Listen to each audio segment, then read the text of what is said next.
Um, for many therapists who are interested in advocacy, like this is a total like gray zone. It's completely nebulous. So what is the process, in advocacy development or getting started? How would you recommend to therapists to start this process? Well, there's a lot of layers to that, actually. I would say start small, start local, start personal, right? Like, all politics is fundamentally about what you want to see change for the better in your life. It can seem overwhelming, right? When you're looking at all these bills that talk about like changing the educational system, changing how the government funds mental health, like how do you address policing? It's paralyzing, but start small. What's an issue you care about, either in your local council, in your newspaper?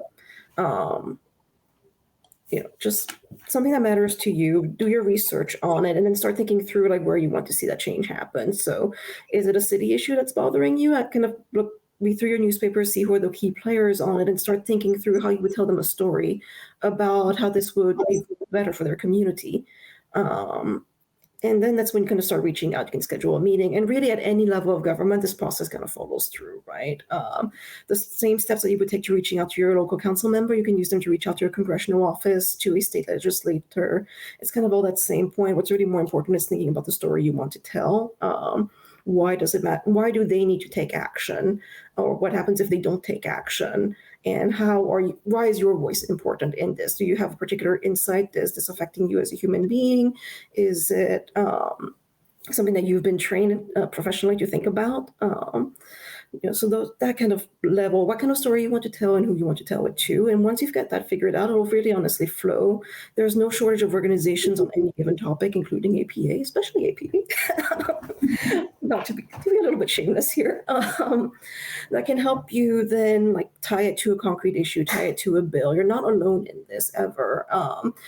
Be it just even posting on Facebook, you'll see like a whole bunch of your friends are going to chime in immediately on anything that you post, right? Like, you are not alone. And if you want to start taking action, you've kind of identified the issue, you've identified the general direction you want to go in. An association will help you find who to talk to, what bills to look at, what steps of the process are. And I'm going to very briefly show this, but you guys did not invite me here to read through slides, but here are all the different ways in which you can engage with APA. You can go on our website just to kind of see what we're doing. You can look in your inbox to see what's coming from division leadership, or you can connect with the lobbyist directly. We'll start with the main inbox, and then the lobbyist that's relevant to the issue you're wanting to work on will reach out to you. So that'll kind of give you a starting point with us. And then there's a whole little menu of actions. I'll say if you're a beginner, start kind of with the chime in side, which is contributing to volume that others are already creating, and keeping it short and simple. So a few messages, but just showing, hey, I am part of this wave of people who care about this. And then a more intermediate stage would be building bridges. You're starting to build relationships as an individual, or you can start like taking a more prominent role once you become more comfortable working with other people to elevate their voices. It really just kind of depends on your comfort level.